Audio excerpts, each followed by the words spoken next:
ससुर केंद्रीय मंत्री और पति नीतीश सरकार में मंत्री और उनकी पत्नी दीपा मांझी बिहार में इमामगंज विधानसभा सीट से विधानसभा का उपचुनाव लड़ रहे हैं और वे करोड़पति हैं। जी हाँ, इमामगंज में जो विधानसभा के उपचुनाव हो रहे हैं उसमें हिंदुस्तानी अवाम मोर्चा की प्रत्याशी दीपा मांझी ने जो नामांकन किया है उसके बाद उनके हलफनामे पर अगर हम गौर करें तो यह से साफ पता चलता है कि दीपा मांझी करोड़पति हैं और करोड़पति भी ऐसी वैसी नहीं बल्कि उनके नाम तो बोधगया से लेकर के पटना तक कई संपत्तियां हैं। दरअसल इमामगंज सीट के विधानसभा उपचुनाव में इस बार कुल 11 उम्मीदवार किस्मत आजमा रहे हैं, जिसमें हिंदुस्तानी अवाम मोर्चा की दीपा मांझी एनडीए समर्थित उम्मीदवार हैं और इनके ससुर केंद्रीय मंत्री जीतन राम मांझी हैं, जबकि पति संतोष सुमन नीतीश सरकार में मंत्री हैं। तो ससुर जहां केंद्रीय मंत्री हैं वहीं पति बिहार सरकार में मंत्री हैं और वह दीपा मांझी जब इस बार चुनाव मैदान में उतरी हैं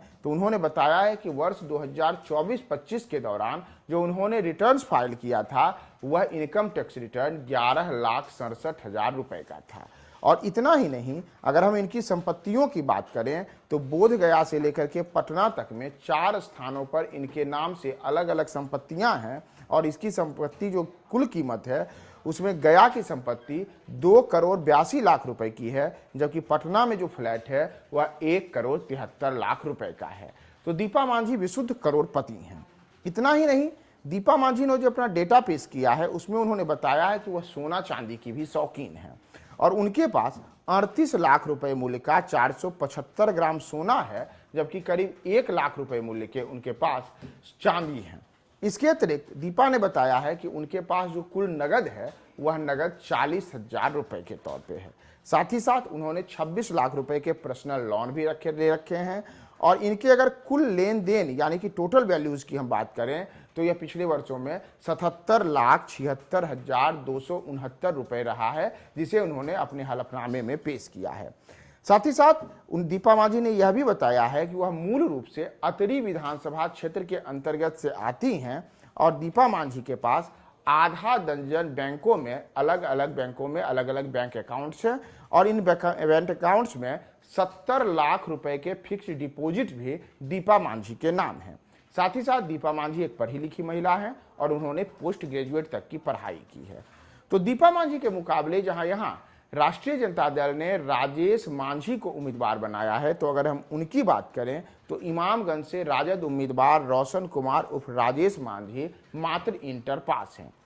इतना ही नहीं, अगर उनकी हम संपत्ति की बात करें तो एक और जहां दीपा मांझी करोड़पति उम्मीदवार हैं, वहीं उनके मुकाबले राजद के राजेश मांझी के पास 1,80,000 रुपए नगद है। वहीं दीपा मांझी जहां कार में चलती हैं तो दूसरी ओर जो राजेश मांझी हैं उनके पास एक स्प्लेंडर मोटरसाइकिल है। और इतना ही नहीं, जो अगर कुल अचल संपत्ति की बात करें तो राजेश मांझी के पास मात्र 26,20,000 रुपए की कुल अचल संपत्ति है और इनकी पत्नी नियोजित शिक्षिका हैं और इनके पास में 60,000 रुपए हैं, यानी कि उनकी पत्नी के पास 60,000 रुपए हैं। और इसी इमामगंज से प्रशांत किशोर की पार्टी जनसुराज ने भी उम्मीदवार उतारा है और अगर हम जनसुराज के उम्मीदवार पर गौर करें तो जहां एक और चाहे दीपा मांझी हो या राजेश मांझी हो, दोनों के दोनों बेदाग छवि वाले हैं, तो वहीं दूसरी ओर जो जनसुराज के उम्मीदवार हैं वे दागदार छवि के हैं। दरअसल प्रशांत किशोर की पार्टी जनसुराज से इस बार इमामगंज से किस्मत आजमा रहे हैं जितेंद्र पासवान और उन्होंने अपने हलफनामे में बताया है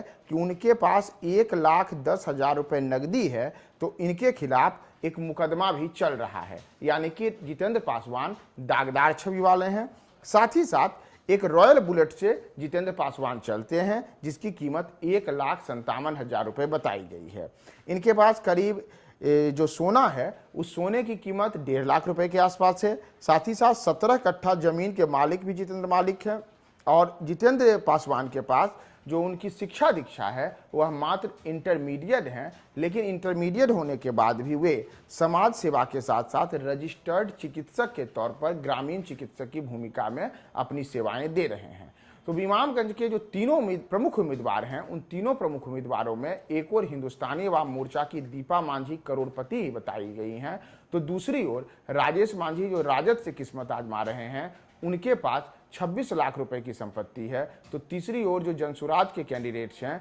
जितेंद्र पासवान, वह दागदार छवि वाले हैं और उनके खिलाफ आपराधिक मामला भी चल रहा है।